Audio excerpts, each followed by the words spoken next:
All right.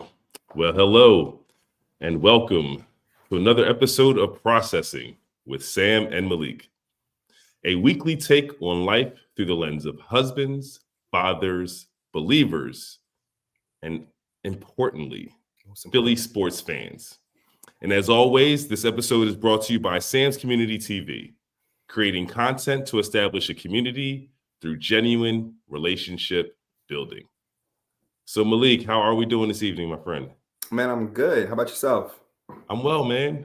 Traveling this time. This is took this show on the road. As I said last week, folks, I am scheduled to be in the building in TD Garden Arena tomorrow night as your Philadelphia 76ers take on the Boston Celtics. I think 5th place or 6th place Philadelphia 76ers. We are sliding down the standings right now, taking on the first place Boston Celtics tomorrow night. So I'm in New Hampshire, but it's been a great time celebrating the wife's birthday. For those who don't know, some people celebrate their birthday for a month. I live in a home of one of those folks. And so it's been a fantastic month, all culminating with a trip up to New Hampshire. When is her actual birthday? The 20th. Oh, okay. So we're still doing it. We are still doing it. We are in the middle of you know what? She get an extra. I'm about to yell at her because she get an extra day this year with the whole leap thing. That's right. So she's doing the most this year. Doing the most. Speaking of doing the most, hopefully our Philadelphia Phillies will do the most this year. Yeah. They are in Clearwater. So what do we think about our Philadelphia Phillies, man? I'm hopeful.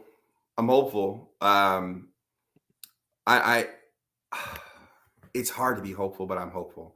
I miss Rhys Hoskins. I said that before. I would love to have him still here as part of the team and the future successes. I'm hopeful that Bryce Harper doesn't blow things up because he wants a contract extension that's going to take him to like 52 years old or whatever it is. But I think they're still going to be a good team. Hold on. Before you continue, let me just share with all those who are tuning in today. We would love if you want to join us. We are dropping the link in the comment section. So if you want to join us tonight, there's any topic that is of interest to you, you guys have a 2 cents or have something to say, please just feel free to cam up. If you're willing to cam up, we'll definitely bring you on and we can just converse and chop it up. So again, back to the extension. Feels like what, a 42-year extension? Yeah, 42 years extension for $135 million annually, something like that. Like it would be nice. I thought it was for 135 million Bitcoin. Yeah, golly. At this point in time, who knows? He might get him in Apple Visions for all we know. I'm saying, like, this money doesn't even seem real, but I'm excited about them. They might be the best thing in town because right now everything else seems like there is so much noise and speculation around either the condition or health of the athletes or the condition of the locker room that I'm hoping that the Phillies can come through this spring and into the summer and really into the fall and make a push the way that they've not finished the last 2 seasons, get there and finally get over the hump because this team, this era, I think they deserve it. They've got ownership that spends money. So I'm hopeful that they'll see it, evaluate, and then come the deadline. If there's a move that needs to be made, I think they'll do that. So I'm excited. Listen, I think you just hit the nail on the head in terms of an ownership group that's willing to spend money because we know that's what it takes. And it's funny. My wife, of all people, chose on this vacation of hers to watch as a movie of choice Moneyball, right? What? And so it's like, I was pleasantly surprised to be walking through the family room and I'm like, you put this on? Hey, why don't I just sit on right next to you? You know what I'm saying? Like, what a great selection. Why did she watch Moneyball? Listen, I don't know what the interest was. I didn't ask any questions. It is Brad Pitt. Didn't ask any questions. I just sort of said, this is why I love you. I knew there was a reason. I said, will you be mine? Little did I know it was because you would catch interest in sports movies 7 years down the line. But to think about, how that team was constructed, and now we're talking about an ownership group that's willing to open up their wallet, right? Yeah. So, I think that there is something in terms of like identifying the proper way to build a team in terms of like manufacturing runs and, looking at all the analytics of it. But the game isn't a purely analytic sport. No game is built. Like every game needs ballers. And the fact that you have a Bryce Harper on the Phillies, the fact that you have a Trey Turner, the fact that you got this guy, was it Whitmore? who signed as like a utility second baseman. Yeah. When he was in the All-Star game last year. It's just like, wait, this team is starting to become really loaded, like the Yankees of the past and the Dodgers of the past. And I think the fact that free agents are looking at Philadelphia as a destination in baseball is a significant sign. And I think that kind of fandom energy, I'm telling you, Malik, I wish that you can spend some time here and during the baseball season, especially towards the end, because the energy that the Phillies create now in Philadelphia, it's real. So and I don't know, carries into the other team seasons. Speaking of energy, I don't know if I told you this. So, I've got two boys, a fifth grader, and I've got a second grader. And so, we pick our fights when we are supposed to pick our fights. We don't fight everybody. We pick our fights. It's how we roll here. And so Phillies lost to the Astros 2 years ago. And we are Astros fans because we respect the home team or whatever it is, but they are clear second to the Philadelphia Phillies. And then last year when the Astros lost before the Phillies, thank God, it made losing to the Diamondbacks not palatable, but a little bit better. So going into last season, where we got the Astros loss and whatever the Phillies were doing in the regular season at that point in time, we had a PTA meeting. And we had forbid a number of items like a pizza party, extra recess, water balloon fight, the whole deal. And rather than, spend money on things that are waste of time that I don't care about, definitely for my kids, but I don't care about, there was a chance to buy the naming rights from my kids' elementary school gymnasium. And so we was the best $200 some odd I've ever spent. It's probably like a 10 by 8 foot sign or something like that. And it has Thomas and Aaron's South Philadelphia Sports Complex. And it has logos of all 5 teams. And any person, because there were some petty ass principals, or teachers who clearly didn't do a background check or whatever, or parents who have kids who are going to definitely be on drugs. Any group of them who said something about my sons, we just pointed to the wall because you're going to go into the gymnasium that's named after the Phillies, Eagles, Sixers, Flyers, Union. I love it. And so we carry the same energy from the fall where it is ride or die Philly. It's Red October. When we come back, we schedule our trips around the game. My wife is a Ball Girl alumni. She keeps up with those folks. So just because we're not on Broad Street, we're definitely on South Broad down here. So there's no question about where we are. And I think that even with all the changes and challenges that they've had, we're going to watch every single game. We're going to be at as many games as possible. When they come here to Houston or when they're local, we go see them play. Doesn't change. Analytics, no analytics, ownership or no ownership. It's Philly. That's what we do. I love it, man. And I think, see, those stories like that it's like that's the connective tissue that makes Philadelphia such a unique sports town, right? That like as fans, we understand the assignment to recognize the opportunity in buying the sign, if you will, to ensure that they can't escape the feeling of walking through those doors every time knowing they're making me pay homage to Philadelphia. We're here. Know what I mean? Like, we're here. I love it. We're here, and so we are as obnoxious as you think we are. And I remember a time where in the 80s and early 90s, you can go to the grocery store or Burger King and buy like a value meal or a pack of hot dogs and get 2 tickets to the Phillies at Vet Stadium and sit like up next to the scoreboard, right? Like I remember those times. This is a far cry from that. And I'm thankful for what they do. I'm hopeful that Johan Rojas has a big season. I know they're going to rely a lot on youth in the bullpen with Orion Kirkering. I think he as a closer is talented but untested. I think they're going to give him a chance to succeed. As untested as he is, they threw him out there last year. Right? Like he played some postseason ball last year as a young whippersnapper. So that is another thing I appreciate about our skipper is the fact that to me it's like the difference, and I know I'm switching sports a little bit. The difference in the Doc Rivers type, right, who only plays the veteran guys that have 25 years in the league already. He knows what they're going to do. He just can't trust a guy he doesn't have X amount of years in. We're looking at Nick Nurse. We talked about Ricky Council last week, right? A guy that might make the playoff rotation if he continues to show improve. What we do know is that Nick Nurse will give him an opportunity. Yeah. The question is he going to make the most of it? Yeah. And I think similarly, when you look at the Philadelphia Phillies and their transition from moving on from Girardi, where he was just like, I'm playing my vets, and all of a sudden you bring in right, and it's like he immediately Bryson Stott, we're seeing him on the field. Like we're seeing all these, like they call them the daycare, right? We're seeing all these young guys that were already on the team. Yeah. We're seeing them all. And it's like, to me, that is the mix of a championship team. You got to rely on your young talent because they're going to give you punch. They might give you mistakes, but it's like you got to give them time to grow with wily vets. And it's that mixture, to me, that really – it's 162 games. But I think the mix is what makes it. The mix is just not on the field. It's also when you mix the field with the city and the persona. And I think that's what gets – that's why Philadelphia is special in that way, right? Because, we all either grew up here, have become adopted and born into the Phillies, the Eagles, Sixers, Flyers, all of it, right? And so to get it is to understand that you're carrying a legacy for people. You are carrying a banner for like grandfathers who used to watch the game, or the guys at the bar, or the homies who had the jersey in the street, or when you was doing the jumper at the playground, whatever it is. Like, you were all of those guys.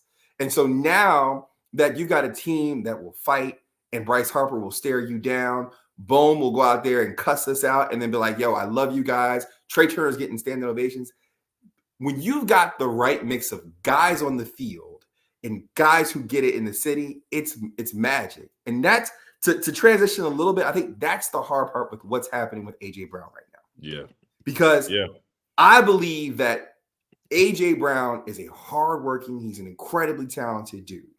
But for whatever reason, we've taken some of the moments, the frustrations, or a lack of understanding around what he's done when the Eagles started to slide, and tried to impute our own feelings or misgivings towards this dude.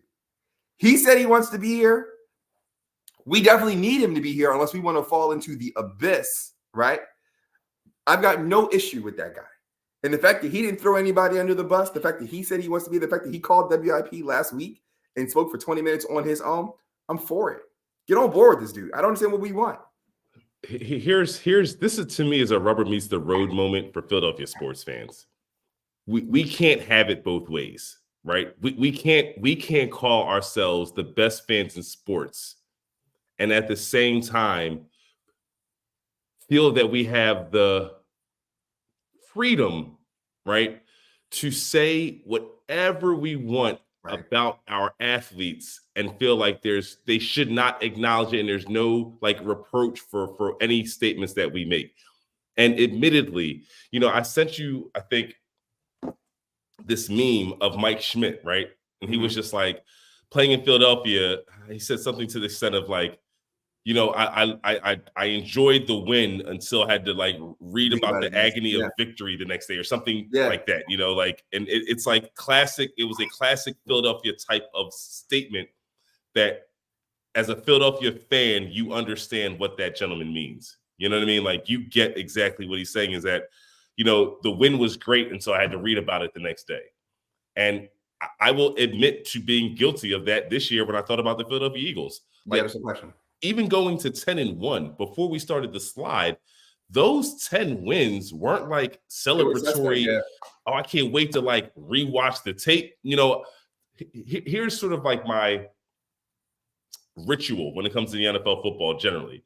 I can't wait to watch the highlights of the Eagles, right? Like, I watched like there's 10-minute sort of highlight tapes. Yep. I couldn't rewatch any Eagles highlights this year because the offense was so disjointed, and I could remember clearly how bad it was that I decided there's no point for me to put myself through 10 more minutes of this, And so to go through this kind of season where admittedly I was just like, this is a weird team to watch. I am not pleased and satisfied with the product despite the win. I think it is good that AJ Brown is sort of calling our attention to the fact that, look, I'm an all-time pro. I'm one of the best in the business. you are making it very difficult for me to enjoy my time here. You're making it very difficult for me to know my why in this city.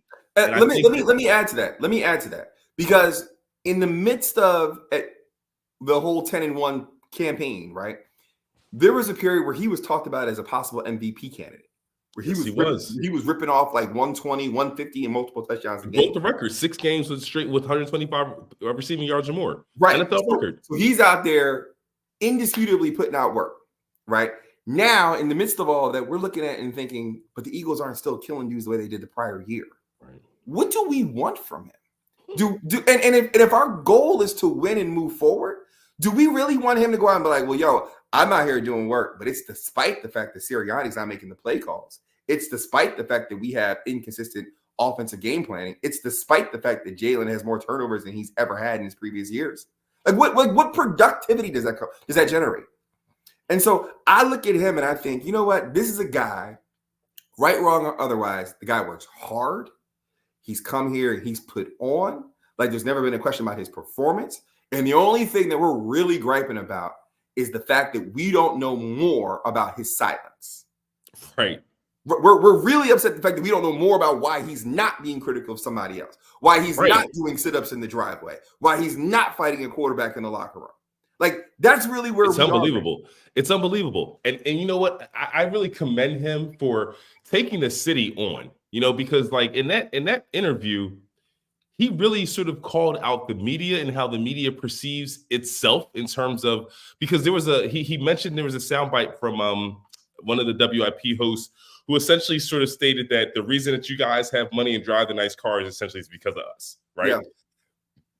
Excuse me, folks. The point that he was trying to make essentially was that the game has grown the way it has because of how the media sort of like is being the media as the conduit to the fans, right? Like we're the ones to promote what you do in a way that really connects with your fan base so that you are seeing the sort of return that you get and the prominence, exposure, et cetera. However, AJ Brown knows his money is made by the work that he puts in the gym, point blank period. And so I thought he did take it as a bit of a slight for it's, what it felt like? It felt like the Jerry Krause statement when the Bulls won their third repeat, and he was like, this was an organizational championship. He's like, the players are good, they did great, but organizations win championships. That was the statement he made that started like the division where it's like, wait a minute, Mike was like, look, last I checked, I'm the one on the free throw line. I understand that it matters, but the bulk of this championship is won by the players. And so, I just think about that concept relating to AJ Brown and his approach saying, look, I understand that media has a role. I understand that the fans, especially in this city, like have a very strong relationship with what we do. Yeah. But when you all misrepresent what we say, when you all create stories that creates like just a cloud for us to work under, it's not in your best interest. And I think that was the part that really resonated with me. It's like, why do you all do this like this? Like, what's up with y'all, Philly? Like, is this like... I agree with him on the creating the cloud of distraction. There's no benefit or purpose served there. But I will push back on the idea that Philadelphia is who it is. It will be who it will be. And it's going to continue like that in perpetuity. Like, that's it. I mean, we made change. Fair. We're still a tiger, still got his stripes, right? So the idea that you're not going to come into the city and be criticized or be talked about and discussed differently than you would be, say, like in Nashville, which isn't probably as passionate a sports city, or Tampa, or Atlanta, if you're the Falcons or whatever it is. Part of that is the idea that Philadelphia is a large market that has been known to be passionate about its fans, and his popularity and the growth of the sport is largely dependent on people talking about it, right?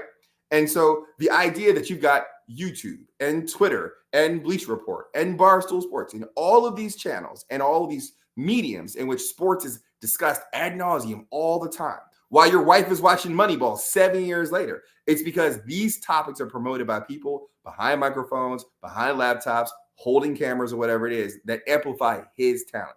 They need him the same way that he needs them to get paid the way he wants to for his skills and accomplishments. So absolutely true. However, we can all acknowledge that every market is not the same. And so you have markets where people still have the ability to get all of the benefits from their professional career and not have to deal with what athletes uniquely have to deal with in Philadelphia. Listen, what AJ Brown is experiencing, to your point, it's not going to change. Like that's the whole old adage about being a Philadelphia athlete. Are you sure you're built for this city? Bryce Harper talks about it. Listen, didn't they just like get rid of the number 1 draft pick on the Flyers? Like he did, like they heard he didn't want to be there. So they're like, look, keep going. And the team was like, look, if you don't want to be here, I don't care how talented you are. Kick rocks. It's like this city is not made for everybody. And that is true. But even in saying that, I think AJ Brown, I think he's good for this city. Like, I just think that he's at a space in his career where he's asking the right questions. Like, look, we don't have to play under a cloud in wins. If you all just understood what we were bringing to you in terms of the value as your sports team, like everything doesn't have to be glass half empty. I get it. It is a hard. He's fighting an uphill battle with a rope and a boulder tied on the end of the rope, pulling him back. But it's hard, Sam. And I am not. Let me be very clear. I am not critical of the fact that he called the station, that he was critical of hosts who had a certain opinion of him. I think he should do that. I think I empower him to do that. We are in a world right now where everyone expects access all the time, where you have documentaries and you have Twitter fingers and all of these instantaneous reactions, when a lot of times you're at the height of your passion. Right off the field, after a play, cameras are trained on you, right? All the time. And you're not going to always be at your best moment. But I am so good with him calling in. The problem I have, however, is we can't play both sides of it, where it's like, why are we like this? But because we are like this, the city's atmosphere is so high. We are so critical because we are so passionate. We are so critical because we've been invested, and you spend money and time, and you buy brand new babies, fresh out the womb, Phillies onesies and Eagles jerseys and Sixers hats, right? But then you can't complain and be like, well, hold on. Why are you like this? Because we live and die with y'all.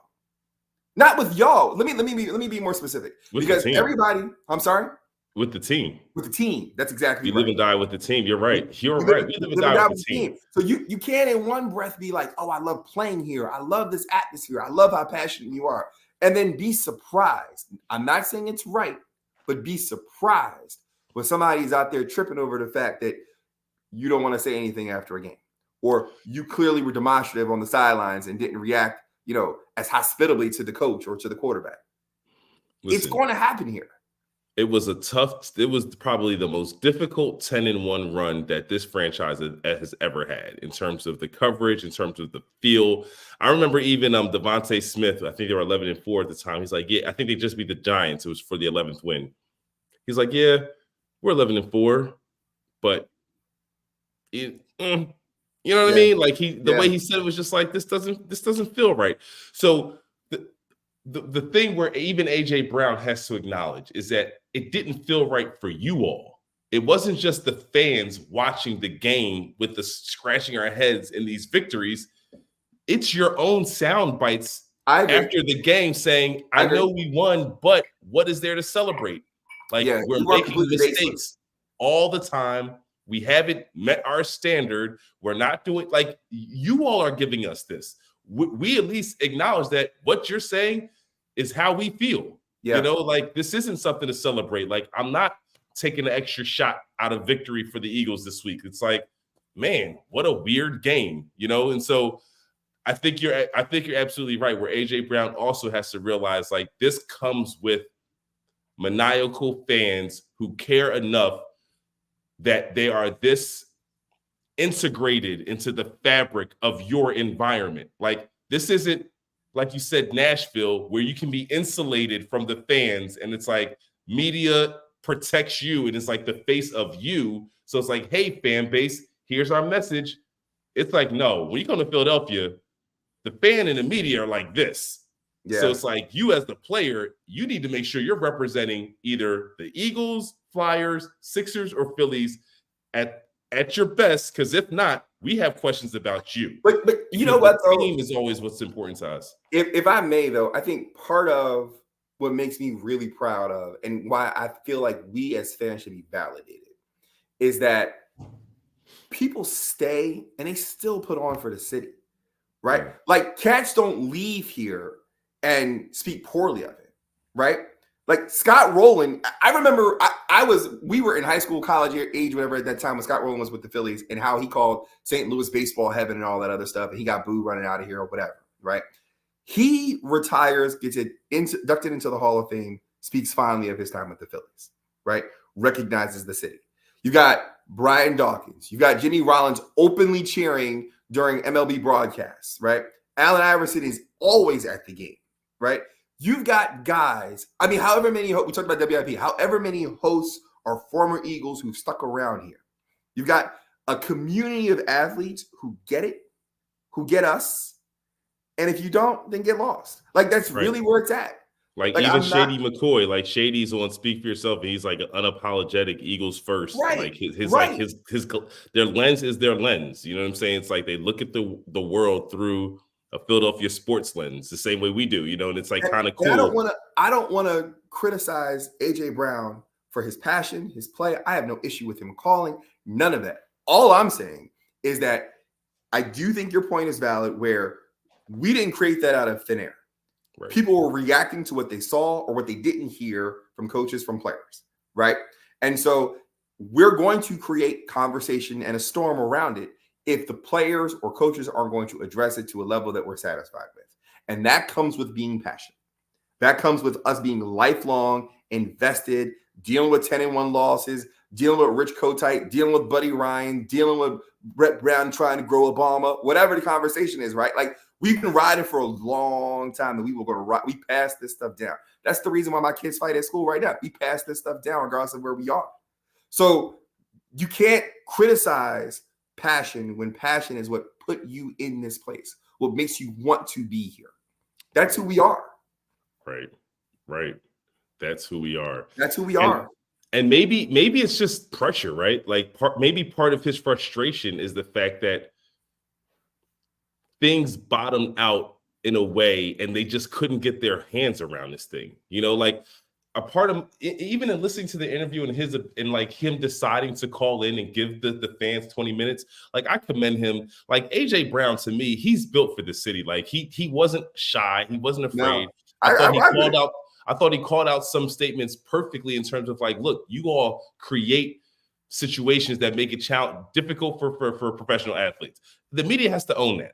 Right. Like that's a real thing that they do here in Philly. And at some point, it's going to get tired. Right. Yeah. It's like, look, let us deal with the passionate fans. Like that in itself is something that each player recognizes is true. When you're a Sixers player, you're an Eagles player, you're a Phillies player, and you're not playing well, the booed birds are going to come. That's not a media fabricated response to anything. They are watching you play in real time. If they feel your effort isn't on par, then they are going to let you know in real time how they feel about your performance. To me, covering those things is enough to really sort of offer the connection between fan and player, expectations, etc., feeling in that game, whatever the case may be. The media does not have to try to be salacious, right, in terms of creating something just for sound bites. And like, maybe I just hope that this conversation that AJ Brown is having will just make the media look twice before they hit send. Remember like that whole thing with, the NBA, when they get into when they get drafted, they have like this time period where all the coaches and former players sort of like, it's like a rookie camp kind of thing. And it's like Herm Edwards was always famous of don't hit sand. Like, before you tweet something that's going to make you lose millions and millions of dollars, don't hit send. And I think with the media, listen, don't hit send, man. Like, where is this story really coming from? Is it worth it just to hit send to get? Because unfortunately, we live in a day and age where publicity, good or bad, helps people. Yeah, and people know that. And people more times it's bad. More times because that's how you get more viewership. It's More like you times have it's to have a story that creates a little bit of buzz, a little bit of controversy. Now people are reading your article. More people are tuning into your podcast to see what you have to say. And unfortunately, it comes at the cost of truth. And so I think AJ Brown let's talk about truth for a quick second though, because I think that's really important, fundamental to what we're talking about here, is that truth of the matter is AJ Brown needs to be here, right? Yes. Because if Sirianni's here and you're going to believe that in keeping him, you can kind of get this train back on the tracks.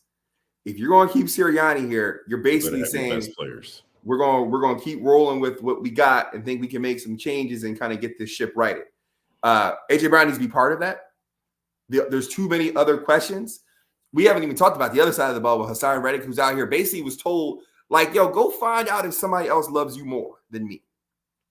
Like, could you imagine that? Like, imagine if your wife was like, hey, listen, I want you to go ahead and see if somebody else is going to cook you dinner or let you spend the night more times than I am. And if they do, you go over there. But if not, then come on back. Come on, it's negotiations, man. He wants a number that they're saying if that number exists in the market, we'll match it. Well, we don't but listen, think that number is a real number. Why do I have to go do that?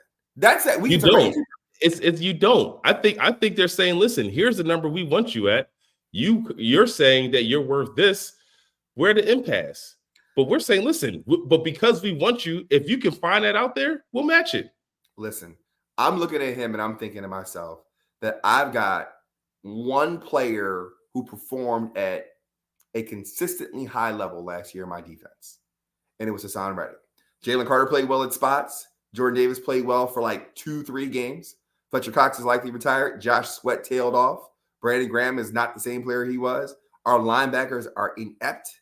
Nakobe Dean is not proven. And our secondary is full of questions. I got one guy, right? Based on that alone, and then not even considering his merit, why would you even put him in that situation? Because maybe part of it is what you just ran down. It's just one guy. You have these other questions on this side of the ball, and you have one guy who's trying to command a salary that you feel like this team isn't that. But we know the NFL. And we know that if a guy is entering the last year of his contract, I'm not saying he makes this decision all the time, but if there's a question about how hurt am I going to play? Am I going to jeopardize my future earnings? What about my current contract status? How did the team treat me in that situation? During those negotiations, did they demonstrate my value? Did they recognize my value? I look at all of that and think, this was the one dude. And if you're going to try to maintain some level of stability or performance next year with him, you need him happy. I'm not saying pay him $40 million a year. I think we are entering a rebuild, Malik. Well, we're the only people that know that, not the Eagles. Then we are the only people that know that, not the Eagles. Because if you're entering a rebuild, then there's no way you have Sirianni do it. If you're entering a rebuild, no, but I feel like Sirianni was part of the original rebuild. I just feel like last year was a bit of an anomaly in terms of us making it to the Super Bowl. I don't think that was. It's so weird. It's so weird because admittedly, when the season started, I looked at our roster and I was like, this team looks like it's really good. It felt like a good team when I looked at the positions player by player. So then we were like outstanding, started out 8-0. It's like, I thought this team was what that was, With that said, we did drop off, but we dropped off because talent dropped off last year. We did not have the same kind of talent. We're not going to have the same talent the year after that. And so to me, here's where, again, it comes back, I think, about Howie Roseman, which is a point that you sort of belabored a few episodes ago about saying, listen, if we're talking about what has to get right in terms of the Eagles, Howie Roseman's determining who those draft picks are, making sure he hits on guys that can be guys like your Fletcher Cox, like your Brandon Graham, like your Jason Kelce, like your Lane Johnson, even Maya Lotta. You know what I mean? I'll give Howie that guy. But right now, like you said, we have too many question marks out of Georgia. Like, in the fact that Jalen Carter dropped, like, granted, rookies are rookies, and it's a long season, and it's a super long season now in the NFL. It's 18 games, right? So you get it. Things happen. And because of the way we played, it's hard to determine how much of it was even a rookie's fault. Like, the whole defense was just in disarray. But I think there is a concern as to whether or not we got any guys, real guys that are going to be cornerstones on this team at all. I think a Devontae Smith on offense could be a guy. I think, to your point, A.J. Brown, in our opinion, should be part of this team moving forward. I'm good with the quarterback. But outside of that, it's like everybody's sort of up for grabs, man. Yeah. So it's like you look at the Eagles. cornerstone pieces again. I look at the Eagles, and I think that there's no way. I disagree with the idea that we were on a rebuild. I do, because I don't think that you make the level of investment with the type of talent you have on the offensive side of the ball, right? If you are in a rebuild, I don't think you enter a rebuild with a Lane Johnson who's probably got 1 or 2 more years at most. Jason Kelsey's probably going to retire, but he's not said that. You can't enter a rebuild where you're thinking about, I've still got guys who perform at a high level, and I'm going to tear all of that down and start over.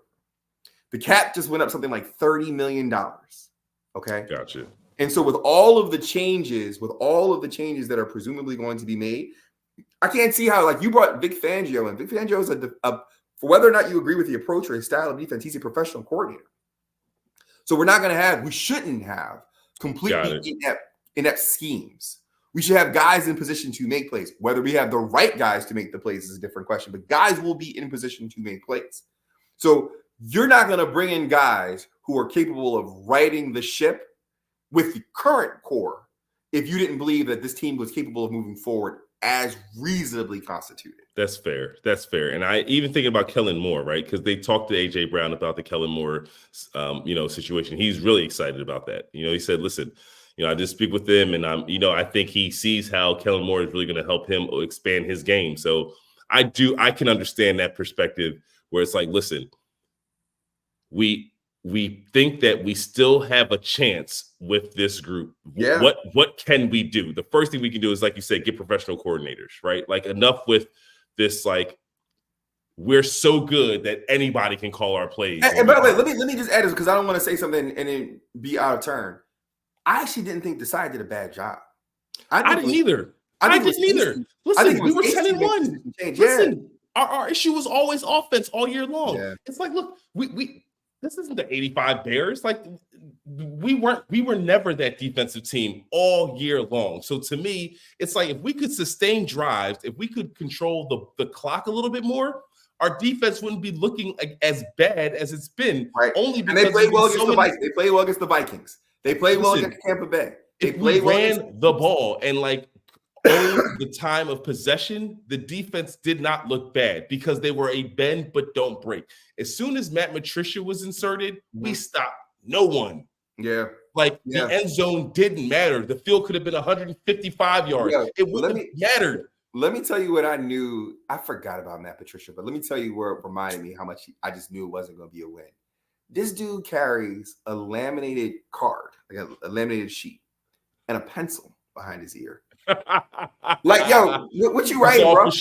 What you writing? You ain't got no notes. You ain't taking no notes. Those things they're not even compatible, bro.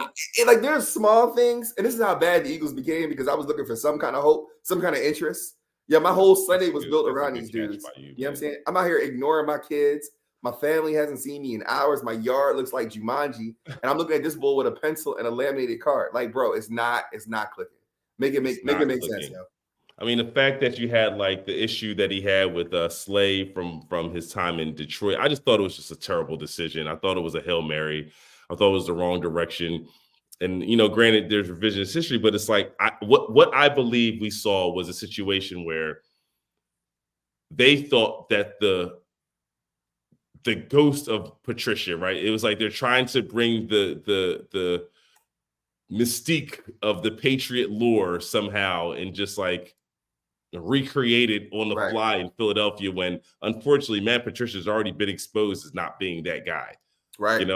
But it just goes to show when it comes to how we think about history, because, that's how he got the job. He got the job based on what he did 2 jobs before, right? Like, he definitely didn't get the job based off of his Detroit stint. He got the job based off of what he did next to Belichick. Yeah, I think, remember, we cooked him in the Super Bowl too. Like, he was the defensive coordinator. Yeah, he was. We had 41 points, man. We cooked him. So, like, resume wasn't as strong. Our defense wasn't great, but his was a lot worse. So now you bring that dude in. And I think, and bringing that dude in, again, it was like, it was the resume, right? And so, you think about how revisionist history, right? How we rewrite history. And so now we're in a situation where you have the Chicago Bulls, who, members of the 96, 97 team. Actually, no, because you have members from both eras. You have Scottie Pippen, who was obviously part of both runs. You have Horace Grant, who was part of the first three-peat. And then you have Luke Longley, who was part of the second three-peat. Well, these gentlemen decide to have what is called the No Bull Tour in Australia. Which is what we've been on with the Eagles for a right. while. Where essentially the whole sentiment is that, they felt that the Last Dance did not, give a true depiction of what it was like for that team in the 90s. And if you would permit me for starting this off, here's what I would like to say. I think it's good that they're doing this. And I went back and forth with this. And admittedly, Malik, I got some sleep. And after waking up from a nap, I woke up with a different perspective. At first, I was just like, this is the worst thing that these guys can do. I'm like, this is sour grapes. They're going to regret this. I don't know if they won't regret it, but I just felt like this is just regrettable. I don't think that anymore. I think that it's important that we recognize that The Last Dance was a documentary for Michael Jordan. It wasn't for the Chicago Bulls. It was for Michael Jordan. And so it's like, if you recognize that this was a documentary for Michael Jordan to stamp and create in our minds that this was the greatest athlete that's ever walked the earth, then you can understand his teammates having a different perspective of how they achieved what they achieved. Yeah. And so I think it is important that we actually hear, especially since they seem to be so adamant about things that were not correct. Or because when I watched The Last Dance, I was like, yo, this is dope. And then all of a sudden these teammates are coming out with issues. I'm like, what's the problem? So now I'm curious as to how they go about this No Bull Tour, but I think it is important that we have a better idea of what transpired, because we must acknowledge that what we saw was a biased documentary. It was not, it may have been based on facts, and it may have had, again, it's a documentary, so all the, events that we're seeing are true, right?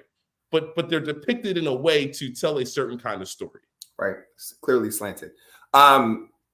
This is not what we're talking about, but as you're describing this, and I saw the story, all I could think about is this is another feather in LeBron's cap. Right? I know we're talking about the No Bull Tour. I know we're talking about the reaction that Grant and Pippen and Longley and whomever else all want to have about Jordan, how, he was a deity among us, how it is sacrilegious to criticize him in any way. However, he existed in a world that was pre-internet, that was pre-cell phone, that was definitely pre-social media, that was not this carnivorous 24/7, 365 news cycle or sports news cycle, right? And so LeBron James has since high school. Yeah. Since high school. And I don't want to make this a conversation about who's the greatest, but this does put a feather in his cap. Regardless of how you feel about him, we get the reactions real time from his teammates because they are asked. They are often questioning his decision-making about the pass that he made, the same pass that Jordan would have made to Paxson. LeBron has made that pass. Right. Do we criticize Jordan for that pass? The same pass that LeBron has made, do we criticize Jordan when he makes that pass to Kurt? Right? Same kind of play. All I'm saying is that now that we're at this No Bull Tour, I don't think it does anything for the teammates. I do think it does something for LeBron. I don't think anyone's going to be back and be like, oh, Luke Longley, I feel bad for you, bro. Yeah. No, that's not going to happen. Nobody's like I said, I agree with you in the fact that it may offer people a different perspective. I think they are going to be killed as the messengers, unfortunately. To me, they're in a no-win situation. That's why it's them doing it. It's why? But you know why though, Sam? I'm gonna tell you part of the reason why though is because Scottie Pippen has been complaining and whining for a year or two now, right? If he actually went somewhere, sat down and had a real conversation in front of the right people, if he got a Rachel Nichols or Michael Wilbon, who might be too much of a homie with Michael Jordan or Stephen A., whatever it is, if he had the right conversation with the right folks and stopped whining in every opportunity he got, we might take it more serious. Might take this more seriously. So, all right. So I just said, ask the question. Just going to ask the question because this is not where I plan to go at all. And I don't want to park here. Do you really think that would be the case with Scottie Pippen specifically? Because I think the relationship with Scottie and Mike has now, there's that a whole other dynamic that came into play in terms of like His son the and wife wife, and the whatever. child. Like now it's like, if you do a sit down with Scottie Pippen, like, don't you think that there's some real other feelings that are going to come out, like, as opposed to him saying it's the right audience? Like, unfortunately, like, it has to be somebody else. I don't think Scottie can offer a perspective related to Mike where people won't look at Scottie like, come on, man. No, I think You at know, this point, probably not. At this That's point, all I'm probably. I mean, saying. when your homie's son is Come now on, with man. your ex-wife, bro, you lost. Like, especially when we just saw the boy, The Last Dance, and he was a boy. you lost. Like, you We definitely just saw lost. him. The whole world was Yeah. watching him in 2020, watching this child in 2020. It's And like, wait a minute, that's the same little boy right there. She out giving interviews like, yo, we doing it 4 times in a night. Like, I gotta get an IV. Like, he wears a size 15, y'all. I'm like, come on, man. This is a grown woman. This is so wrong on every level. Like, you have children in the NBA. And I can't believe we're even going here, but it's just like everything about that just felt so uncomfortable for me because it's like, man, you're part of the NBA family. Like, this whole thing is just like so bizarre because these are legends to us, right? Yeah. And you're knocking them down a peg in a way where it's like not necessary. Right. Like, if that's your guy now, let that be your man. It's all good, but like to speak this way publicly is strange. And there's a guy like me, a father, husband, and believer from Philly. I'm just like, what's going on here? Yeah, this is real uncomfortable. But the only person who could actually give this no bull tour actually any credence is probably Steve Kerr. Yeah. He's the only one, because I think Scottie Pippen's going to get dismissed as like some scorned dad, right? So Horace Grant. Horace Grant was like the guy, the inside guy who was releasing the information for all those books to be written. Right. Who was later replaced by Rodman and all that other stuff. But I'm looking at him thinking to myself, the only one who has gotten the reputation and is well enough regarded in NBA circles based on not just playing career, forget that, because he had moments, but he's more known as an Olympic coach, the Warriors head coach, whatever it is. It's Steve Kerr. And if Steve Kerr says, yo, I got punched by Michael Jordan for no good reason, you know what? We might talk about that some. Like, he's not that great a guy. Yeah. He was a trash owner, right? Yeah. Like, he hasn't done anything notable in the NBA since he played with the Wizards, right? What are we talking about? And we're just talking about him as a player. That's it. You know, that's just him as a player. So speaking of him as a player, obviously Michael Jordan was like, he carried the NBA. He was the face of the NBA. Forever. And I remember, you know, obviously, you know, being from Philadelphia and the transition from Mike, and, you know, there was like the Allen Iverson era of the NBA where he became the guy, whether or not the NBA wanted him to be the guy, he definitely became the face of this league, regardless of what their interests or desires were. And the whole league rallied around him. And next, you know, cornrows and tattoos and long tees, baggy pants for everybody, that he was the face. And then, you know, Kobe was like a guy, like the Kobe AI era was like in parallel, right? And then, you know, with Kobe, as he was really coming to his own, like all of a sudden, here comes the chosen one. You know, it's like ever since 2003, LeBron. That's interesting, Sam. I'm going to stop you for a quick second. Was there ever a Kobe era? Nah. Like Kobe was interesting because Kobe was always, not in terms of, like, he was one of the guys, but he was never the guy, right? Like, even into, like, he was, to me, it was like Mike, then it more was AI. And even though Kobe was a better player than AI, right, in terms of popularity, I don't think there was any contest. And as Kobe's popularity surpassed AI's, now he's contesting with King James. Yeah. You know, so it's like he never really just like reigned supreme. Like, he may have had like a year or two where he reigned supreme. This might be for another day. This might be for another day, because I find kind of the post-mortem, this is going to sound terrible, the post-mortem on Kobe Bryant to be fascinating. I don't know that he has ever been I know among players it may be a different conversation. I've heard plenty of former athletes talking about this, but recognized publicly as the best player in the NBA at a particular time, right? Because whether or not it was Iverson, or whether it was Shaq, or whether it was Tim Duncan for a period of time, and then it was there was a 2-week period where there might have been a Vince Carter, and then there was LeBron James. I don't know that Kobe Bryant ever was the undisputed guy, ever.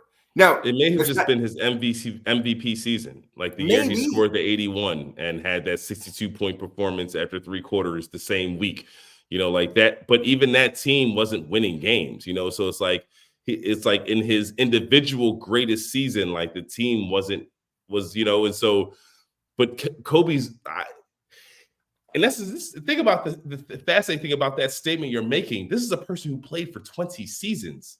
And it's hard to by the way, isolate. It's incredible. Agreed. No, but to your point, it's a valid point in terms of like when was his kingship? Like unquestioned, what year was this like hands down? It's Kobe. When was his reign? Yeah. You know what I mean? And so that's a real question, because I know when Jordan left in 98, before he came back in 2001, 2002, like AI was the dude, man. Yeah. Like by that point, it was AI, man. And then Kobe, battled him for the titles, and that's when Kobe, but it was a Kobe Shaq situation. Shaq was really still like he was Diesel, I find it so fascinating. Maybe we talk about this at some point in time where there's been so much like we have lionized Kobe in a way that he probably deserves, but he did not receive while he was alive, and certainly while he was in the NBA. Well, no, but I also think that's part of like Kobe's lore. Like he was so unique in terms of his whole approach that there was a larger picture where he didn't care if he was liked by like the other players, and he had such a singular focus of championships. And he just felt that if I do this and I focus on this, when it's all, it doesn't matter how you perceive me in the process. When it's all said and done, that's the story that'll be undisputed. And that was his mindset. And I think that it played out that way to the point where over a 20-year career, you didn't really see him like opining to be the guy. It was just like he had teammates he didn't talk to. Well, but that's the fascinating part about this conversation is I thinking about it retroactively, he didn't ever aspire to be. We lifted him up because he came in from high school. He was forced to trade right away. He was off the bench. He was waving dudes off really early. He was on the bench, to start his career early, and then kind of grew into becoming like the next Michael Jordan, right? But we weren't really looking for the next Michael Jordan. We already had the next Iverson. We already had, excuse me, Tim Duncan's not exciting, but he was winning titles. Then you had LeBron James who was coming, and then that draft class was incredible with Wade and Melo and Bosh. So there really wasn't a period where he was unanimously it. Right. He was always floating around the conversation. The Suns had moments there. They never won it, but Steve Nash had his titles. Amari Stoudemire was dunking on everybody. They literally changed the NBA. So he may not have. Like he was like quietly the best player in the league. There was no question about it. There's no question. Because when I thought about how I even watched Kobe in maybe like the last 3 years of number 8 and the first 3 years of 24, I remember in that 6-year stretch, it was like, even though for me being like a diehard Philly sports guy, like it was weird. My relationship with Kobe Bryant as a player was like, I didn't root for him, but anytime he played, I watched him play. Yeah. Like that's how I was with Kobe, because he was a player who did things on the court no one else could do. Like he was just so sound that it was just like, it was so cool to watch him play, because it's like, this guy doesn't cheat the game. This guy executes the most fundamental basic moves, but does it to a T. You know what I'm saying? Like his precision in the footwork is what like stands out. It's like the classic jump shot, the classic fadeaway. It's not like this bastardized game. It's like, no, it's like a classic game, but then he does have the flair and pizzazz. And so that 6-year stretch was like, I watched him, but he wasn't my favorite player, but I never missed an opportunity to see him play. So all those things considered, and trying to assess who is next now, right? Is it the fundamentals? Is it pizzazz. It's the guy who aspires to be it. Because I think you've got a lot of candidates, but no one who has emerged. So I think right now it's going to come down to two names. I think you're going to have an international name in Luka, because Luka was like the wonder kid, right? The 17-year-old genius from, who was playing with men at 15. And it was just like, this kid was always different, always held his own, came to the NBA. He to me, he has a Larry Bird feel in the sense of like, he plays at a different pace. Like he seems to be so slow and methodical with his movements. And yet for some reason, like, he makes a quick, subtle move and the defender's going in a different direction. And I'm thinking to myself, like, he's not so fast. Why can't you stay in front of Luka? But yet he can always get his shot off. But his moves are just so deliberate that he just understands what your body is doing. I think it's in part because people mistake him for a guard. Dude is like 6'8", and he's got weight to him. So Luka's he's one. He's like Magic and Bird, man. Okay, so Luka's like one. Who's your other guy? You have another guy? The other guy is Ant-Man. Anthony Edwards. I think Anthony Edwards has the type of personality, has the type of ability. I think it may take a situation where Anthony Edwards has a little bit more freedom on a team. Right now, like him and Cat are the guys, right? Like he has a legitimate guy who can give you 30, 35 on a given night. So it could be a Kobe Shaq kind of situation. I'm not saying that they are. I'm just saying that I think Ant is a type of player that his 26 points per game, I could see him in his career averaging at 35 points a game. Yeah. Like I feel like he's playing winning basketball right now for the most part. With the Karl Anthony Towns, who to me isn't the most mature player, but they are playing a winning brand of basketball. I'm gonna tell you why I cannot agree with. I think both of those players are obviously incredible players. There's no question, but I do not agree that either one of them in the next phase. And I don't even really think they're even candidates. I think they're candidates because of their talent, but I don't think they're candidates because of anything that actually matters. I don't think there are plenty of dudes in the NBA who can go get you 30 or more. Plenty of that. But there's not the same guys who have the level of charisma. And I think Anthony Edwards is a killer. There's no question. I think Luka is a killer. There's no question. But I think they've also got kind of implicit characteristics about them that are going to hold them back. Nobody in like major city New York is going to be like, yo, I'm checking for Luka like that. Right? They're not going to grow up wanting to be Luka. I'm sorry. Maybe they should. If Ant-Man was in New York City, they would all want to be Ant-Man. Well, his charisma is like maybe because I don't know that he's got a lot of he's straight killer, but we don't know anything really about him. That's because he's in Minnesota. That's my point. Maybe, it's like if he was in a market where they pressed and they got more information out of him, we would know more about Anthony Edwards. But listen, why? I don't think. See, the reason why I dispute that a little bit is because like Jason Tatum's in Boston, he's not going to be the guy, right? He's in a major market. He's in a major market as incredibly. He's like talented. Kawhi Leonard to me. Like but to me, Anthony Edwards isn't that. Well, see, he's in a bad market. I think Anthony Edwards' personality is not much different in terms of what we may know yet about him, right? I understand we may not know him. I don't. He doesn't strike me as it. So the reason why I think in this era of the NBA and with access, I think your personality can absolutely supersede your market. And unfortunately, better or worse, it's still Ja Morant. It's still Ja Morant. If Ja Morant comes back and stops playing with guns and stops getting into fights with Shannon Sharpe on the sidelines, Ja Morant's your NBA face. Like, whether you agree with me or not, the dude has his own shoe.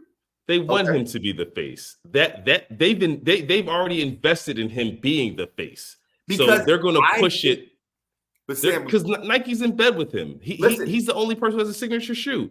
But that might be the reason why, though. Like I'm not saying that necessarily they are trying to force it. They may or may not be. But there is something about his personality that resonates, even though he's in a small market. There's something about the way in which he advances the perceived culture. Now, it's not necessarily a culture that I agree with, but it's a perceived culture that, again, appeals to certain individuals. That's it. I don't disagree. I don't think that he's going to be appealing to enough individuals to be the face of the NBA, especially with the issues that he's running into now. If Ja Morant, listen, that is the ultimate caveat. if he comes back and he's still pulling guns and playing with stuff on Twitter or whatever whatever he's doing and still causing fights and stupidity, I'm a victim, whatever, then forget all of it. But if he just had the right, so you're saying if he comes back and he's different? No, if he comes back and he's Michael Jordan, which means we don't know anything more about him. If he comes back and we don't know anything more about him other than what we just see on the court. But he's not Michael Jordan. That's my point. It's like John Morant is John Morant. No, but listen to the point I'm making, though. We didn't know anything about Michael Jordan until the No Bowl tour.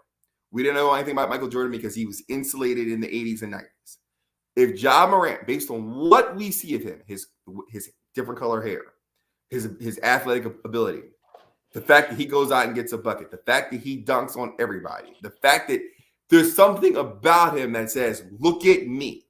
I'm not saying that I necessarily feel this way. I'm saying as a neutral observer who is passionate about the NBA, that he has a quality that distinguishes him from Anthony Edwards.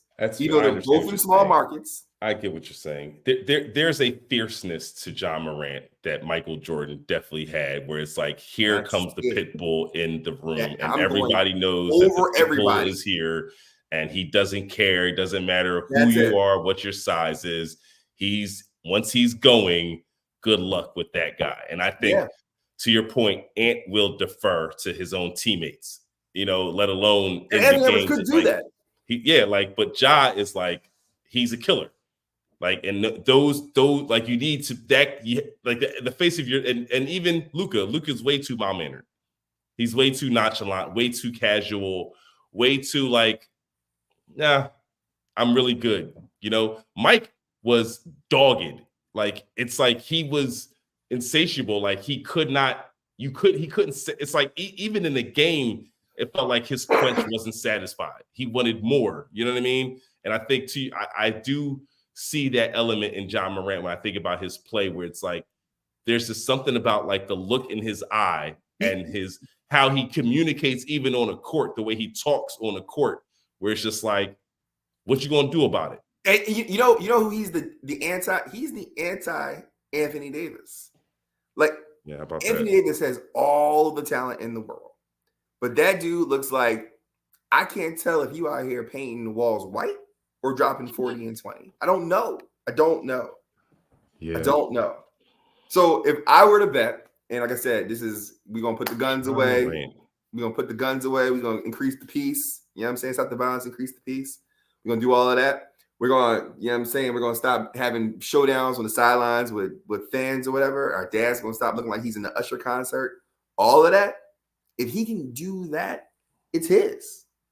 It's his. Until Anthony Edwards goes to New York and decides that he's going to be an absolute. Yeah, it just seems it's a hard pill to swallow because, and look, Giannis is only 29, right? So that's another thing. Giannis is only 29. And I know it'd be like a quick run if you were to crown him. Maybe Joel Embiid gets some nod in this if he can stay healthy for like a 2 full seasons straight, especially if he's on this trajectory where he's putting up Wilt Chamberlain numbers in this regular season. Let's say he has a season, 2 consecutive back-to-back seasons for the next 2 years where he's Wilt Chamberlain in the playoffs and then Bill Russell's or Wilt Chamberlain in the regular season and Bill Russell's in the playoffs. You know what I mean? Like, he just needs, to me, a solid year of regular season playoff to me to stamp. You know why it can't be him, and it hurts me to say it because I love Embiid like nobody's business. Yo, he's got the label as a flop. Yeah, he's got the image. They all got labels. That's the whole thing, though. You're talking about John Morant. They all have labels. His play, like only Michael. His play. John's label is not about his play. His play. Right. But Anthony Edwards is. If we're talking about the face of the NBA, it all matters, right? Like at the end of the day, like we're talking about the face of the NBA, then all of it matters. So if you're talking about this person's game being an issue that might hold him back, well, unfortunately, that person's character might be an issue to hold him back from being the face of the NBA, And so I still think John Morant seems to be in line for it, especially since Nike did not separate and sever their relationship when the whole incident went down. It's like, listen, we're too invested. Figure this out. You know what I mean? Like we've already pegged you as the guy. And so I think the NBA is going to try to make it work that Ja is the guy and give him all the support that he needs to make sure that he's sort of on the right and narrow. But it's gonna be up to him. And I just don't know if I don't trust him enough yet. Like I think he could. I I think you're onto something. I think more than likely he can be the guy. And can I? Now I'm saying this, and I know we're probably gonna move on from this, but I'm gonna, for my conspiracy heads out there, you talk about Nike was in bed and pushing him forward. It pains me to see our culture and our community denigrated in a way where we are overly associated, as though we are a monolithic hip hop culture, as though we are in bed with gun culture all the time. So the NBA, the same way, and I don't know, Sam, I don't know when this happened, but the same way, like the official soda of the NBA is Right. Starry or Sprite. Like, when did black people get only the lemon lime sodas, right? The same conversation can be had about like hip hop, and like we are associated with that. And so I'm telling you, Ja Morant, to me, see, that's why I still am. There's a component about Ja Morant being the face of the NBA that does make me a little right, because there's a lot about, and it's not even just simply like the AI issue, because again, we're from Philly, but to see the thing, and it's like, here's what's so cool, or like really, you talk about revisionist history, or just like history of the NBA. What stands out to me about the similarities of Ja Morant and Allen Iverson, right? Like, if you think about their game, like those are the two guys that played a similar style of brand of basketball in terms of their attacking. Obviously, the unique difference in Ja is that he can finish above the rim, right. Unlike most, right? AI can still finish at the rim, but he's not turning it over on you, but he's taking it all the way to the hole, right? Yeah. Even thinking about the relationship between Ja Morant and his dad, and Allen Iverson and his mother, right? Like, those two were like this on the court. Like, they were inseparable. It's like John, his pop, they're the same guy. AI's mom's braiding his hair. Like, they're the same person on the court. So it's like, I thought it was fascinating. I started realizing like how similar of types of like of what they brought to the game. I think for me, as a parent now, as a husband now, like more centered in my own belief system or in terms of my faith, I have a different feel about like some components of our subculture sort of like being. Are you there? I'm here. Of some components of our sort. Oh, so you got it? Are you okay? I got you back now. Okay, gotcha. Yeah, some components of our subculture sort of like being highlighted through the NBA at this stage. Like, to your like, I'm with you there, because at least with AI, they pushed back, right? They were like, look, this is this guy, but the NBA was a different brand than what AI was trying to bring. They weren't trying to marry the two at all. They were like, no. Think about how far We're it's going come. to find you. We're going to find you. Not We're going to just find everybody. But think about how far it's come, where you used to have to dress in sports coats on the sidelines. Yeah. Now they've got cameras, and like we actually see your fit as you walk into the arena. Like, what? So the same things that you castigated these players for formerly, now you are dedicating resources and airtime to highlighting their looks. It's the culture. The culture is what drives it. And he is the closest embodiment to the culture that the NBA associates with their audience and therefore their face. And that's why I don't know how on board I am with Ja Morant being the face of the NBA. Because it's a culture that, as I have a son, so it's like, it all matters, man. It all matters. And I'm just like, look, let keep the main thing. But again, like I said this, I think in our last episode about the construct of the NBA being very similar to WWE in terms of like the bylaws and how the league is actually constructed. So it's entertainment. And I think the NBA now is they're as capitalistic as any other league. They recognize our subculture in terms of dollars feels like it's our main culture, right? Like our subculture, like the money that we spend to support the subculture is enormous. And so the NBA is like, we want a piece of that. Yeah. There's a market here. I don't care how many actual people are participating. These people will spend real dollars here. And so let's tap into that. Let's get the swag going. You know what I mean? And so this is where we are. Yeah. So, it's funny because even thinking about like, how we process what's happening in the NBA. And I think about, again, my own child in terms of realizing that he's 3 going on 4 And now he has a different understanding of what he sees and how it's like it's affecting him. You know, I'm not saying in a negative way, but just in a real life way. Like his world around him, he is owning it, and he's starting to really absorb, and it's starting to come back out. So like today we're having dinner and something happens funny, and he all of a sudden he says, "Holy smokes!" Right? And it caught me off guard. So I'm thinking, like, where did that come from? I don't speak like that, right?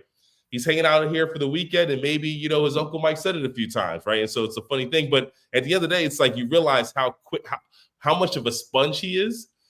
But it was a good application of the term, but it still wasn't like what I taught him. You know what I mean? And so it was just sort of the reality of like, it's not just going to be my influence. You know, like I knew I recognized it with Savannah as she got in school and realized that, wow, there's other people influencing her. And like, you know, so we are going to have our conversations every day to find out how school was, what did she learn, who was she talking to, you know what I mean? Like what's new, because we want to kind of get out, like not the formal education, the informal education that's also happening. Let us in on that part so that we can maybe correct some things that are coming in.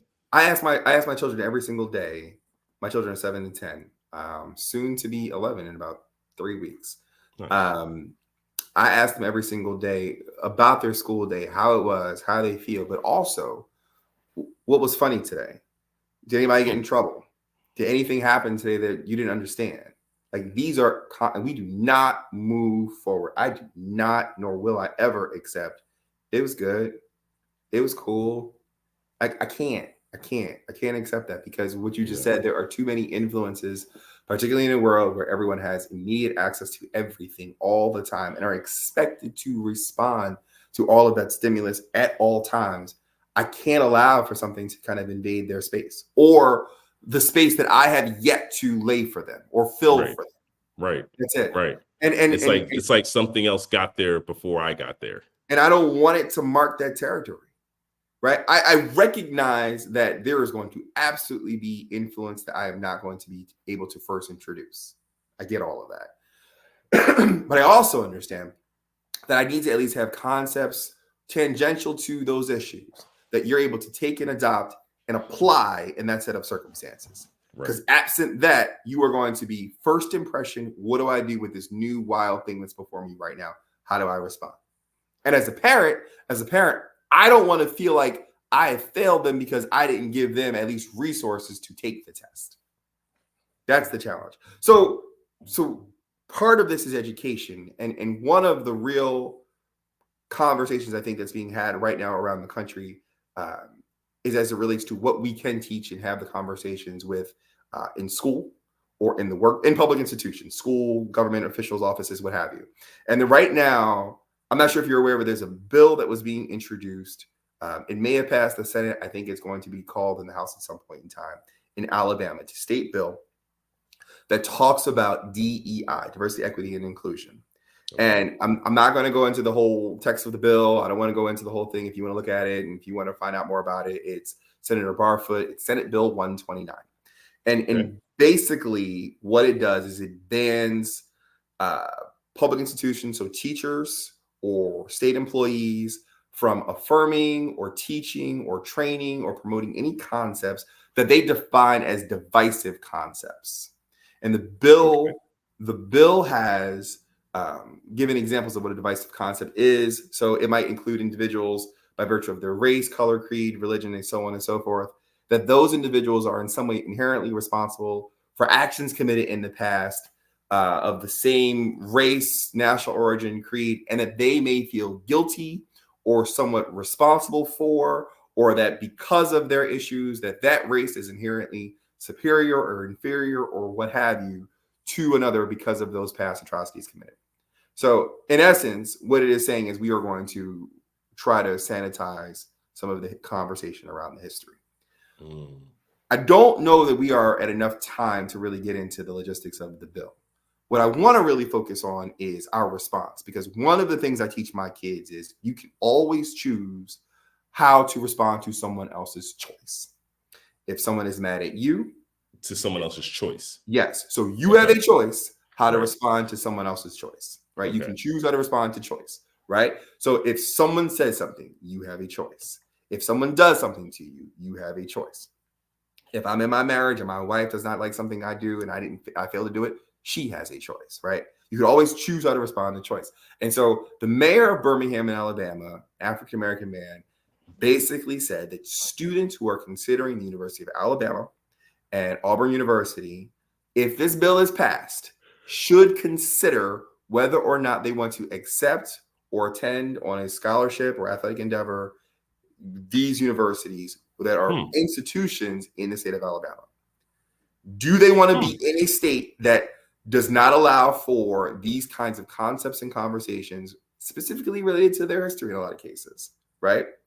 Like, would a Jalen Hurts, would a Devontae Smith, would a Quentin Williams, would those guys, would a Trent Richards back in the day or King Henry or whomever the case, or Cam Newton, with those athletes and all the success that they brought those universities, want to reconsider going to those schools because that institution is prevented from establishing an office that teaches divisive concepts.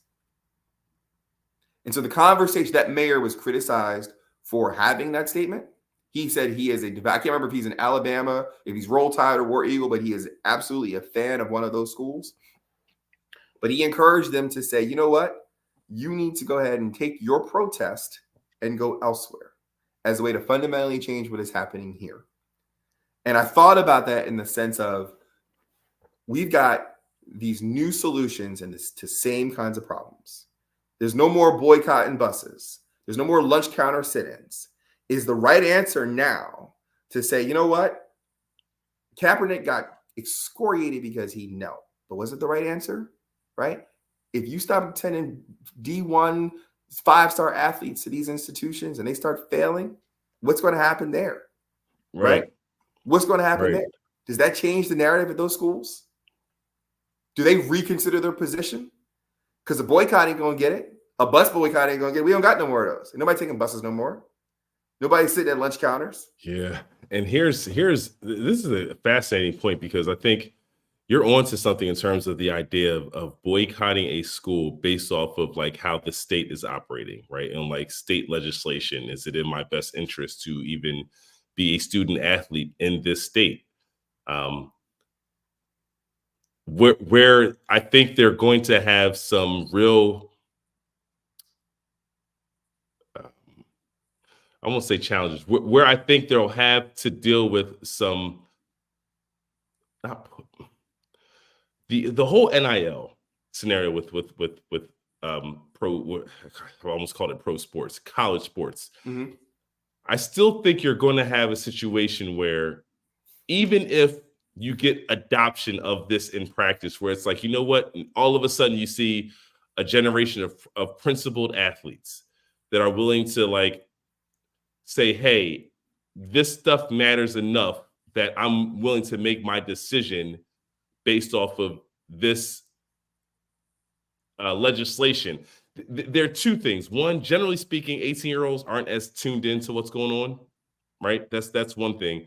The other thing is, when it comes to boosters and the money and the check that they can cut, yep, I think they're still going to be challenged with what's in the best interest for my family. Like, it's like I can take a stand based off of what I believe, but if I'm coming in a situation, if my living situation is dire, and this booster is willing to give me $2.5 million to play here for the next two years, like it's not even a 4-year commitment. This is a 2-year sort of scenario. Am I really willing to walk away from that to take maybe $400,000 to play at this school within this state that's more aligned with like my beliefs on this topic today, right? And so I think 18-year-olds are going to be faced with that. They're going to be faced with a lot of family pressure in terms of, you know, how they make that decision. So, but I do agree with you that this is a game changer in terms of ways that athletes can actually can move the needle, right? Relating to social issues. I mean, we think back about like what happened in the 60s, but generally, like, you know, at the time of Lou Alcindor, right? And Jim Brown and Muhammad Ali, and like how they had that players summit, right? And they kind of came together and Bill Russell to talk about what was going on, right? Yeah. Like to me, there's always been a consciousness of when inflection points happen in our country where it affects everybody. And so I think to your point is like, hey, maybe this is how collegiate athletes have a voice to respond to certain things where they feel like this is important enough for me to make a decision and stand on it. And this is how you're going to start seeing athletes stand on their principles, right? Well, like, I'm gonna agree with you in part. I'm gonna disagree. Where I disagree is that most civil rights leaders were in their 20s when they became forerunners of or forebearers of that issue. And I'm not trying to suggest this is a civil rights movement.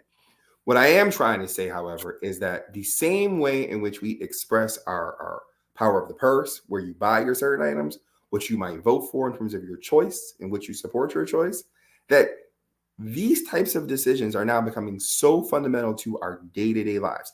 I didn't even talk, if we don't even want to talk about race, let's talk about what's going on with fertility, right? If you look at what's happening in Alabama, regardless of where you are on the pro-life, pro-choice, IVF conversation, that conversation now for a number of women, whether they are trying to plan their families, whether they do so unintentionally, that's going to be a conversation for them, right? That is going. I have a friend of mine, I'm not breaking any confidence in saying it, that she actually stayed, and this is when she was much younger, she stayed in a marriage where she was ultimately, and she and her husband at the time knew they were getting divorced, but she stayed in it because she was undergoing IVF, and his insurance actually paid for IVF treatments. So it's a real conversation for folks who are faced with challenges, whether it be in their institutions, whether it be in their livelihood, or whether it is in creating lives for people. And so I don't think it's a lot to ask an 18-year-old, but I'm going to tell you, if that 18-year-old is presented with a choice about whether or not they can go to Alabama and make $2 million over several years, or go to, I don't know, UCLA, and I'm just picking two random places, right? UCLA, I'll make $1.5 million, but you don't have that same kind of pressure. You can be you. You can feel like you are represented here. We can have conversations about who you are. You don't think that's going to be part of the discussion at some point in time? You don't think a booster or a recruiter is going to go to, because I'm going to tell you right now, one of those schools hired me. But here's the funny thing. I think it will be, but I wonder how we will look at this if we say, hey, if just a conversation, right? I wonder how we will look at this if we were to look at data, let's say over the next 10 years, let's say this bill is passed and we're starting to see these kinds of decisions being articulated by student athletes saying, hey, I was going to go here, but I decommitted for this reason, right? So they're publicly saying this stuff matters enough to me to not go there, right? Here's what I wonder. If in the same scenario where 2.5 was being offered to you and you took 1.5 or 1.25 to go to UCLA, as a society sitting here looking at our Black men leaving money on the table, right, over issues that are everybody's issue, right? This affects everybody, but they are the ones that are sacrificing their dollars. Like, let's say their white counterparts were not leaving money on the table. Right. And so you're looking at a situation where you have this system where in order for that the student athletes have used this new model to try to offer their voice to change, but at the cost of millions of dollars as an 18, 19-year-old, right? That generally isn't money you recoup. If I were to not get $1 million early, whatever money I make late doesn't get me that $1 million I didn't make then. Yep. You see what I'm saying? So I wonder if we would look at this as a positive thing if over time it's like we were to say student athletes in this demographic theoretically gave up X amount of millions of dollars that they could have had in sponsorship, boosters, et cetera, et cetera, et cetera. And these athletes took full advantage of all of it, right? And I'm just saying, like, there's always an opportunity. I hear your point. There's always an opportunity cost. So I'm saying, like, if over time and all of a sudden that number was really growing, like, wow, should we be encouraging our young men or should they be fighting from within?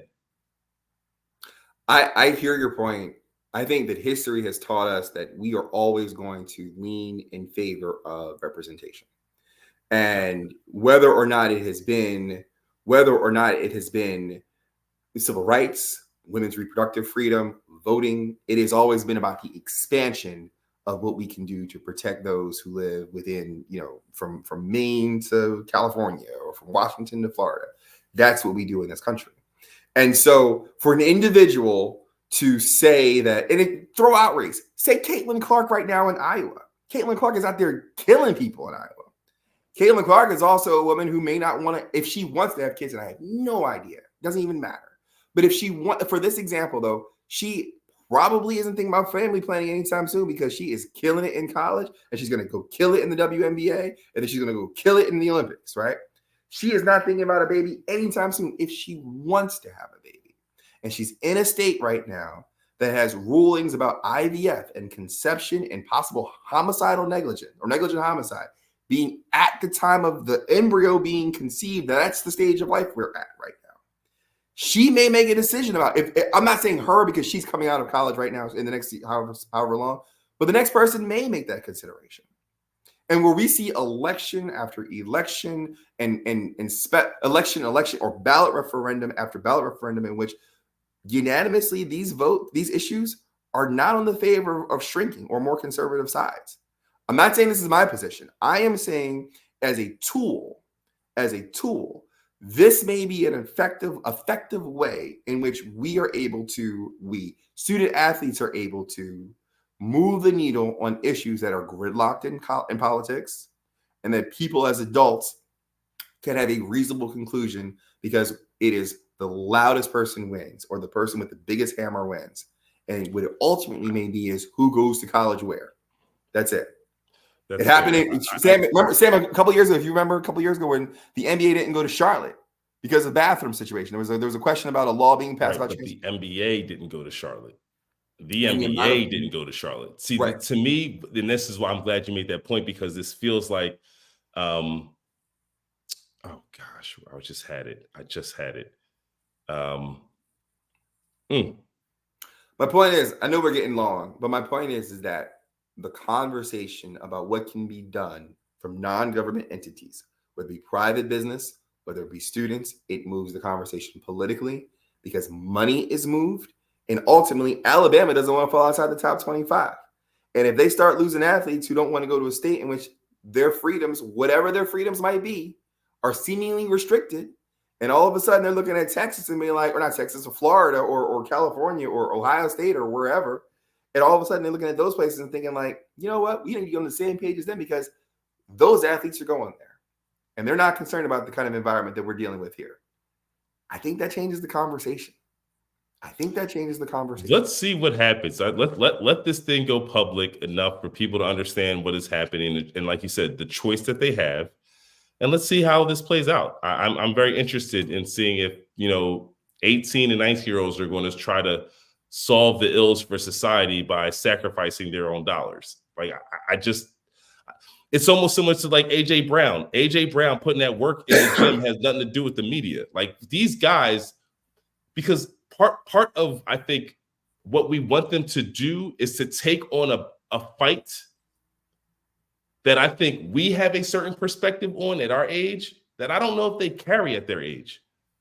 You know what I'm saying? Like we look at life in a certain way. Even to your point, you're talking about the players, some you're like, they were actually in their 20s, right? They weren't 18, 19 years old. They were more later 20s, right? And so there's a level of maturity, of understanding of how the world works and the true impact. To your point, for Caitlin Clark or anyone coming in now, if I'm a college athlete at 18 to 22, maybe family planning isn't on my radar. So these laws and bills don't impact me today, right? So I can still represent this school, even though there's legislation that won't serve me, but it doesn't have an effect on me and what my intentions are over the next 4 So as a dad, let me ask this question because I know my answer. When we're wrapping up Black History Month slash Samantha History Month right here, we're wrapping that all up, right? And I am certain, I don't want to assume, but I'm going to ask. You're going to have conversations with your children about who they are, their identity, being educated on their backgrounds, whatever you may see that be, values and identity and their values. Correct? I assume that to be the case. Mm-hmm. Knowing who you are and the kind of father I believe you to be, I'm sure you will have those conversations. And I think that we are in an environment right now with how loud in the news cycle and how much is being directly thrust upon all of us all the time in a way that was different from previous generations, right? Where you feel like you can't get away from a CNN or a Fox or MSNBC. You get alerts on your phone. These conversations are always present, and we are inundated all the time with these issues. And these conversations in some way reach our children, whether we have those conversations or the TV is on in the dining room while we are sitting for dinner, right? And they see those headlines and they start asking those questions. And they start seeing what happens in DC, or they start seeing what goes on in the Supreme Court or wherever the case is. They're going to be more aware than we were. They're more aware now than we were. So they're going to be asking questions and probably have opinions at an age that I certainly wasn't capable of making that decision. Maybe. I don't think that this young generation is as tapped in as you might think they are, man. I think social media is eroding their brains, is eroding their attention spans. I think unfortunately, like the CNN and MSNBC and Fox has turned into a ridiculous. It's like the show itself is a character. Like when we were coming up, it was news. At least it felt like you were watching the news. Now it's like Maury. You know what I'm saying? Like it's so on both sides. It's so like, again, we talked about being salacious. Like it's like Philadelphia media, right? Like it's like, hey, we're not just reporting what the players are doing. We're not just reporting how the fans feel. We want to throw a little bit else in there. Like every group is now inserting their own thing to it, and it just all feels like a circus. It feels like a circus. So I think a lot of these young people, in my opinion, are really just not even interested in all this nonsense that is going on, man. Like I think they're going to come to a point in time where it will matter to them. But I think the reason it's cyclical is because, unfortunately, generally speaking, there's a period of time where that stuff is not part of your consciousness. It doesn't really matter until it matters. Well, and I think as much as you want to tell your instill into your child, I think perfect. My daughter is, you said 7 and 9. I have a 6-year-old. So it's like, there are things that she will focus on that we know don't matter, but in her world, it's everything. Absolutely. So I can't even minimize it, because it's like she's distraught over something in my mind is small, but it's like in her world, this is all that matters. Like there isn't that much else in there. But that's the concept in which I'm trying to kind of hinge this whole thing on. The idea that in their world, in whatever our children's world is going to be, they are going to have access. They are going to be confronted in a way that, like, Twitter was a 2008, 2009, 2010 kind of deal. What you're saying, Malik. I'm just saying that they're being inundated with so much else that the politics piece, I don't know if it's just going to hold enough space, because Twitter gives you access to more than that conversation. Well, maybe, but I will tell, and I'm not suggesting they're going to be Walter Cronkite and be apprised of every single issue. But when they ask me questions, I'll go back. A year ago, I'm sorry, now 2 years, it'll be 2 years ago in May, there was the shooting here in Uvalde, right? The reason why I'm able to mark it is because it was the exact same, it was an anniversary. It was the exact same day as my son's kindergarten graduation, right? And so a year later, we went back. And then since then, they've started implementing, we've got an armed security officer, or we got a security officer, not armed. We have a security officer at their elementary school. And then they have active shooter drills all around the country now. I'm sure that their elementary school is not the only one. They know why they have it. They know what they're supposed to do. Now, this is my first grader at the time going through this experience. Now, second grader telling me about, this is what you're supposed to do. Hide, get quiet, get low, because there are people who do these things and come into these places, and now I'm in jeopardy. This is my second grader saying that to me, right? He was saying that to me last year. I'm not expecting them to be up on every single geopolitical issue and should we go ahead and fund the bill to support Ukraine's defense against Russia. I'm not suggesting that. What I am suggesting, though, are there are going to be certain issues that are going to be pertinent to their lives because there are such big social divides right now happening that they are going to be aware, and they are probably going to have opinions. And those opinions may make this, should you go to Alabama, should you go to Auburn, argument a very real discussion for legislators. Particularly if a recruiter is going to be like, don't come there. Don't go there because we will take care of you over here, and you can be you. You can have your kids. You can go to class. Saying that makes we're gonna see. I hear what you're saying, but again, like, try to sell a parent on their college kid saying, "Hey, you can have your children and go to class." I'm not signing. No. But don't minimize it though. Don't minimize it. So like when I'm talking, I'm not saying. But I'm not minimizing it. The point that I'm making is that the reason your second grader has a different feeling and understanding of what happened is because it affected them. Yes. Right. There was an effect to them. But still, if I'm talking about an 18 to 22-year-old, and I'm talking about an issue that really doesn't affect me while I am here, theoretically, I'm not coming to your school as a college athlete to start a family. Right. And I'm just touching on one issue. Like, no, I get what you're saying. But let's talk more about like let's say you want to do a AAA, you want to do an African American studies course at your school. There we go. Yeah, let's talk about like the actual, we call that like the curriculum, right? Yeah. So let's say it's a curriculum issue where it's like, hey, you're just not teaching these things. And so I can make it. Listen, I left UMBC because it didn't have a business department, right? Like, I went to a school on scholarship and left because it's like after 2 years I had to declare a major. I'm like, I am not willing to just take a major that I have no interest in. Like, it's important that I go to a school where I can study what I am actually interested in. So that part of it I understand. The only difference is if they pay me $1 million to go to UMBC, brother, I'd be a golden retriever for life.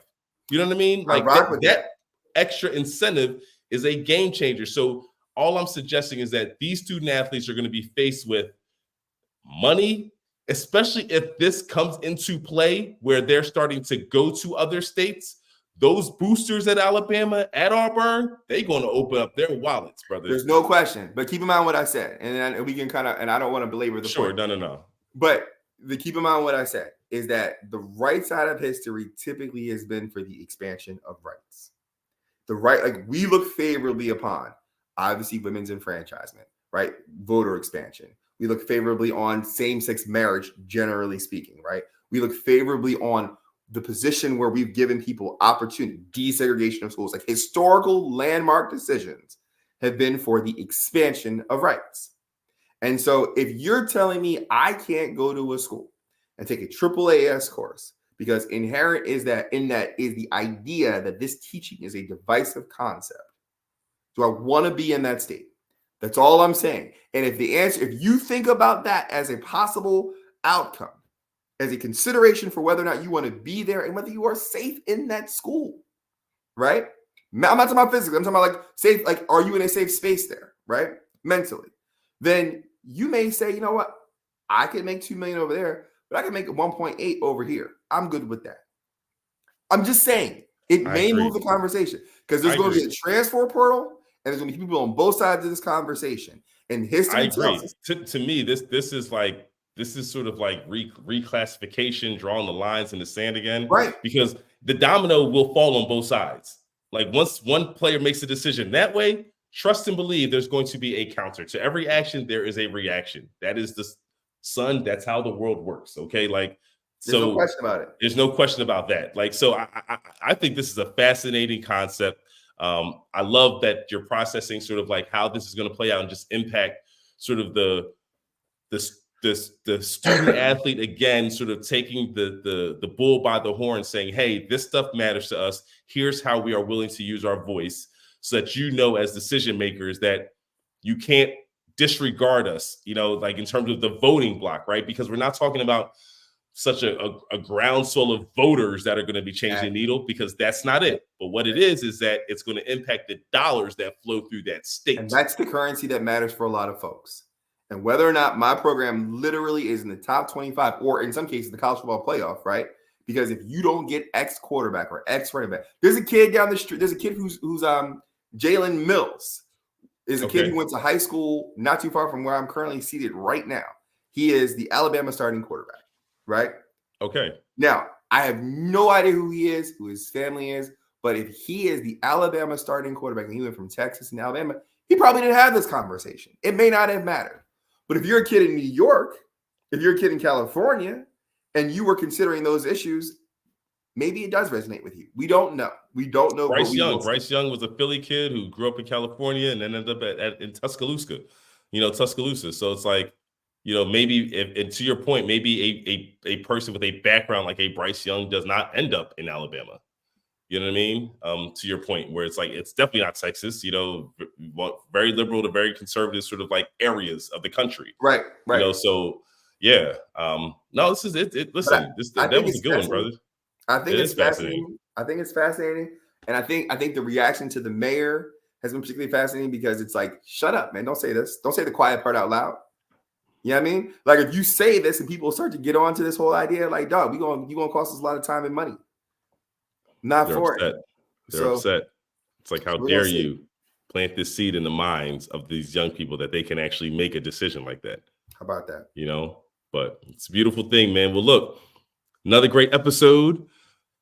I look forward to next week. Again, Sixers. Let's see if I wonder if we're going to be in the play-in at the end of the year. I mean, time will tell. But we'll be looking forward to your reactions for tomorrow night, man. Hopefully they actually play defense. And I gotta apologize to Tobias Harris. He's been trash. But this is who he is. It's like, you get good 2 weeks, you get a bad 2 weeks, and that's how he stays in the middle. He doesn't stay in the middle because he plays in the middle. He stays in the middle because he plays here and he plays here, and it creates a median where he's always this guy at the end of the day. The problem is the highs and lows that we have to live with. He seems to be very disinterested. But I told you last week, when you add a player to this team, the first person who struggles is Tobias Harris. He is the first person who doesn't understand what his role is. And so adding a Buddy Hield, even though he's not the guy, because even Buddy's not getting a lot of attempts up, but even just adding a Buddy Hield, all of a sudden, Tobias looks uncertain about like what his role is again. And so it's a problem. It's a problem. Like, you need a veteran to play a little bit better than this. Like, you need him to have a better understanding of what he's supposed to do, know his assignment, understand Joel's out, I can step up here. But it's like, when we pass you the ball, it's like a deer in headlights this last two games. I'm just like, I'm like, come on, man. What is this? I hope you get a better effort than what we saw against the Bucks. I'm gonna be up close. I'm about 5 rows back, man. Like, I'm right behind the telecast, and I think it is a nationally televised game tomorrow night. So I'll be wearing a black hoodie with a black Sixers hat. And so, it's a out the mud. It's a B-ball Paul hoodie. You know what I mean? And so it's that and a black Sixer hat. So, hopefully, maybe they shock the world tomorrow night. You know what I mean? That'd be a nice little, keep me on cloud 9 as I make that trek home, from Boston. We're definitely coming home tomorrow night. But yeah, man, I'll definitely be able to offer a firsthand account of what it's like in the Garden. I think I have access to where the players are coming in and out. So, I'll give everyone a good overall review of the experience. And, again, hopefully we're out of the play-in by then. My whole goal is to stay out the play-in, man. No, your whole goal needs to be light a candle for Embiid and see if that brother comes back sooner than later. So, Jesus. That's it. So, well, on that note, hey, man, listen, so all those who were here to join us tonight, make sure you like and subscribe. Like the channel, subscribe, hit the notification button. We go live every Monday night, 10 o'clock sharp Eastern time. We'd love to have you join us. We're going to drop the link in our comment section at the start of every show. All we ask is that you're willing to cam up if you want to join the conversation. We'll always sort of have a scroll to let you know what our topic is. And this is what we do. We process. Welcome to the processing, folks. I drink and I know things. That's it. Yeah. I didn't even see you with your adult beverage today, man. I did, man. I did, man. Well, it's clear now. It's gone. It's clear. Well, until next time, folks. Absolutely, man. Safe travels. Be well. Enjoy it, man. Appreciate it. Talk soon. Peace.